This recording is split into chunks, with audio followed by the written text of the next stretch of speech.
Hi, and welcome back to KindFest 2023. We are so excited to have a true kindness champion. In fact, I'm not going to say any more because I want Sarah to introduce herself because she has the most fantastic email signature.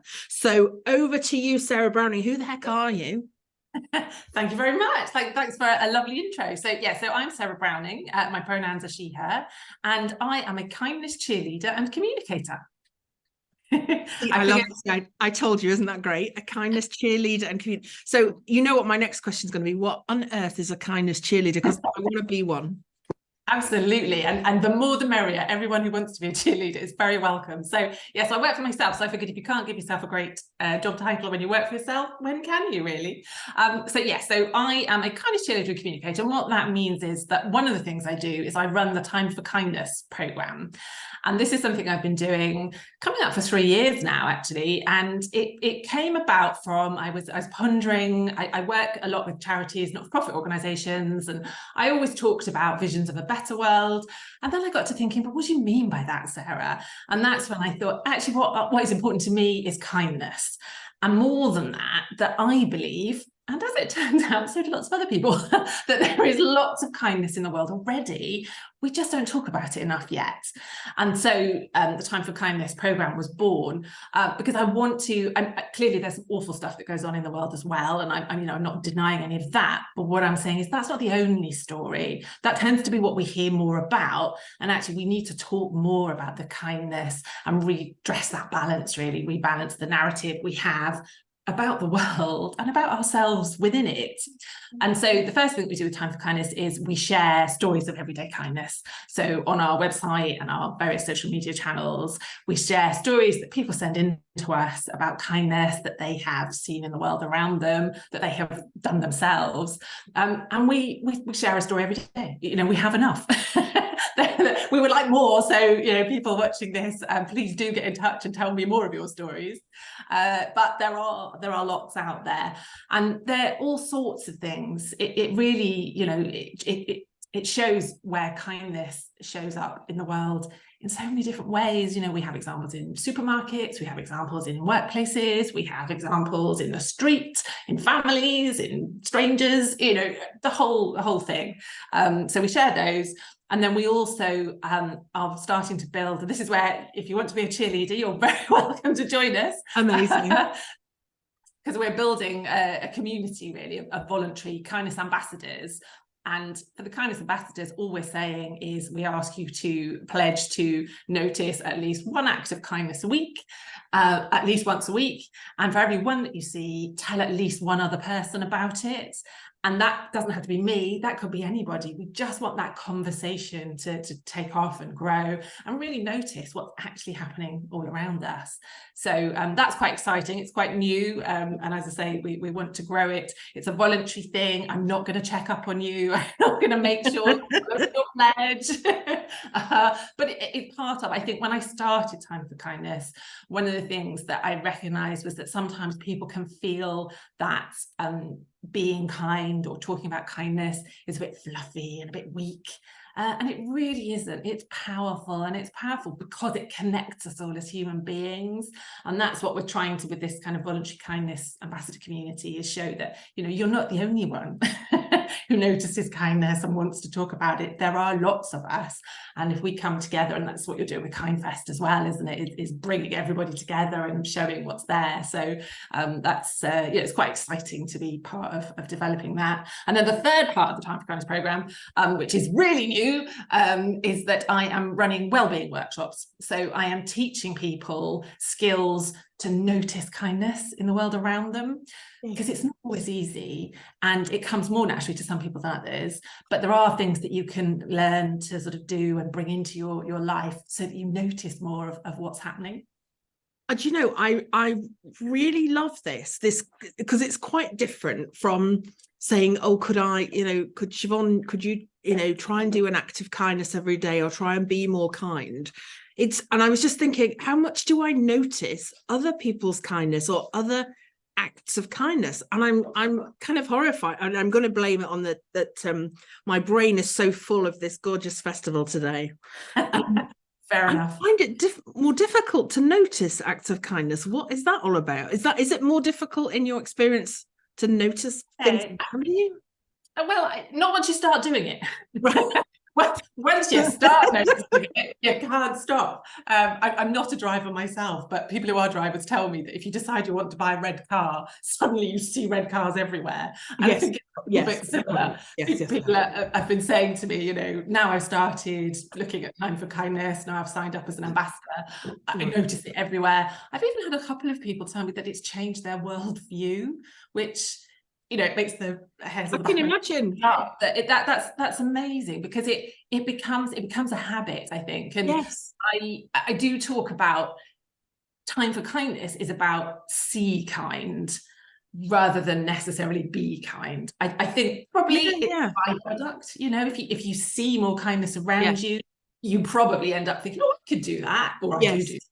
And also, again, it's that thing, isn't it, of I'm not alone. I'm going to be braver about being kind because I'm not going to be taken advantage of. But it is about encouraging people to see what's there, and let's talk about it. Let's raise, you know, the positive things up, so that, I mean, people are responding very well to it. And when I say, what is it you really in particular like about Time for Kindness, they say, it makes me feel positive and it gives me hope. And I mean, what's not to love about that, really? I think, you know, there's no downsides to that. No, I love it, and I do think it's a fundamental. I'd be really interested to see. I'm going to look at the chat in a minute and see what people are putting in the chat. I feel like I'm having like a seismic shift. This conversation, Sarah. It's so different. And I want to, you know, often the biggest shifts come from the most simple sort of. That's my defense anyway. I really think that's a fundamentally different thing to be doing, and I love it. And actually, do you know what? Every time, I have to admit, recently in the news, I've been getting more and more depressed and more overwhelmed with all the things that I'm seeing, and feeling a real sense of a lack of hope, and just feeling like I want to go and live in a cave somewhere. And which probably sounds a bit flippant, but I really can all relate. And so this is I wonder if this is why it's sort of blowing my mind a bit. So thank you so much for giving me this. At least I'm sure there's all sorts of chat going on. So I'm going to go back to something you said, because it's a sort of pet thing of mine. This sense that people think kindness is fluffy and light and easy and nice.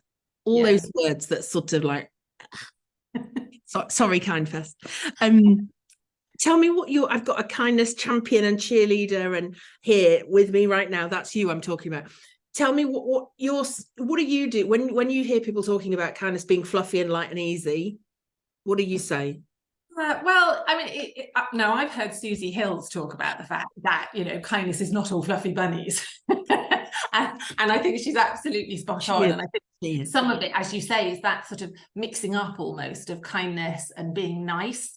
And there's nothing wrong with being nice, but that is a little bit more surface level. Whereas I think being kind is perhaps, it doesn't have to be a really deep thing, but I think it has a deeper impact. And for me, it is about that connection between people. And it's that sort of, I don't know how you describe it really, but it is something that I think we're sort of sold a narrative that nice and it's fluffy and it's easy. It isn't easy, actually, but the kind thing to do. And I think in some ways an easier context to explain that in is in the workplace, really. So, you know, this idea that you know, being kind is not, you know, we don't want to do the workplace because it's fluffy and it's nice. Well, actually, sometimes you have to hold somebody accountable for some, you know, their job, you know, and if you're not doing that, then are you being kind to them because they may fail because you were not able to have that conversation with them that might have given them some feedback and might have helped them change the way they do things. And you're not being kind to people around them either, who very often end up sort of picking up the slack. So sometimes being kind is hard. But you can give bad news in a kind way. You know, you don't have to sort of be cruel and kind of lay into somebody or, you know, whatever. That is there's a supportive way to have difficult conversations. So, you know, that's just one context. It does apply elsewhere as well. But I have no truck with the idea that it's weak. Definitely not. I mean, and you mentioned driving, and I thought you were going to go to a different place than red cars, and everybody's seeing red cars. Although I totally agree. I drive a Mini, and all I see is Minis, and I'm like, yeah, Minis are everywhere. Anyway, TMI about me. So I wanted to ask you about your sort of favorite or your most meaningful kindness story, or that you have either been sent or that you have observed yourself. Yeah. Oh, do you know, that's almost like asking me to choose a favourite child. Oh, no. Well, but I only have one child, so I'm all right with that. You go for it. I can do that one. I think that, there's a couple that stick in my mind. One, and it does sort of speak to how you can train yourself to see kindness, actually.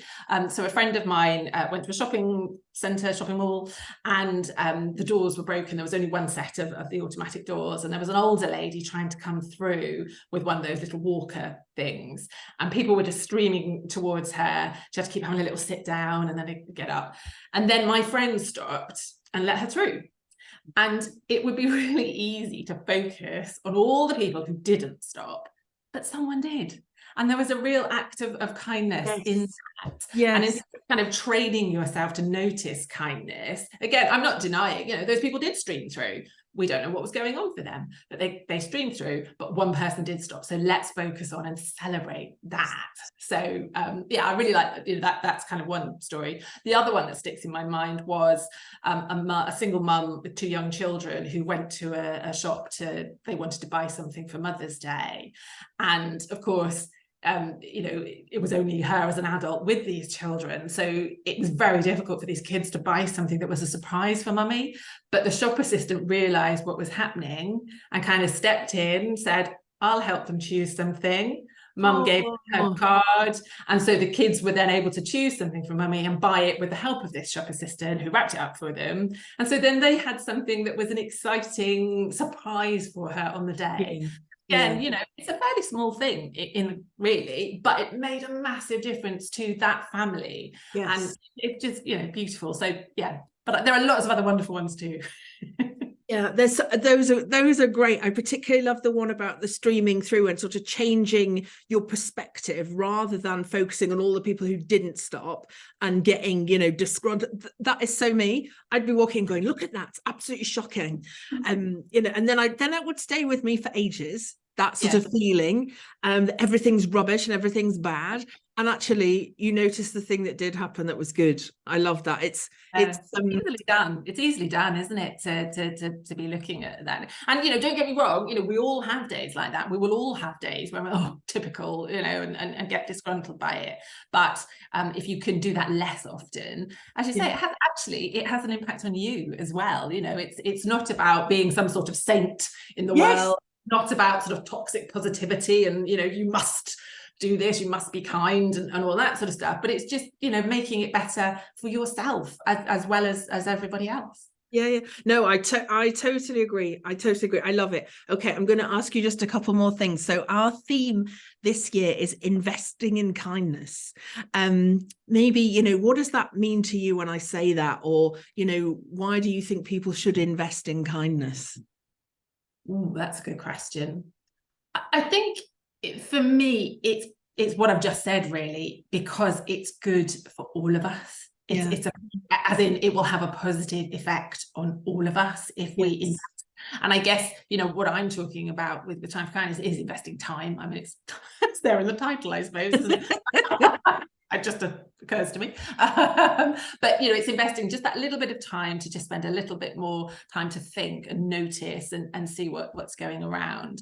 And I think, like I said, I think a byproduct of that is probably that you will then carry out more kind acts yourself. But even if you don't, just noticing it and getting a bit more of a sort of, relaxing the shoulders and a bounce in your step, that's got to be a good thing, hasn't it? Because then that does impact on your interactions with other people throughout the rest of the day. Yeah, no, I love it. The simplest things can have the biggest impact, right? In this kindness work that we're all involved in. So one last thing, Sarah, how do people get involved in what you're doing? How do people join? How do we follow you on social? How do we get involved? Yeah, sure, absolutely. Well, so yes, there's a website, TeamKindFest2023. We're on Instagram as time_for_kindness. And we're also on LinkedIn and Facebook. And so you can come, follow us, read the stories. One of the things that I think helps you to notice more kindness is to create kind of reminders for the dark days. So it would be fantastic if the Time for Kindness feeds can be one of your reminders for a dark day. So come have a look, read, comment, interact, so on. Also send us your stories. As I say, you know, we're always looking for new stories. We're not going to run out. However, we do need a constant source of them, and they're just lovely to read. So send them through, and you can do that again either through messages on social media, or we do have a share your story form on the website. And we also on the website have the place where you can sign up to be a kindness ambassador. And like I say, that's a voluntary thing. You'll get a digital badge. So we will send you a badge. So I'm going to be your I'm going to straight away, as soon as I get off this, I love a digital badge. Right. Who does? That's what I thought. So you're smart as well as kind. Indeed. Well, you know, I try. Well, thank you so much, Sarah, for being with us today at KindFest 2023. We're so glad to have you here. Another kindness champion, somebody else that's really, you know, and that's as I said, that's looking at it in a slightly different way. And we are so there for it. So thank you so much for your time today. And it's lovely to see you, and actually finally see you in person. I've been following your Instagram for ages. I love it. Thank you. And thanks for having me. It's you know, KindFest is genuinely becoming one of my favorite days of the year. So it's fantastic to be part of it. So thank you. Thank you so much, Sarah.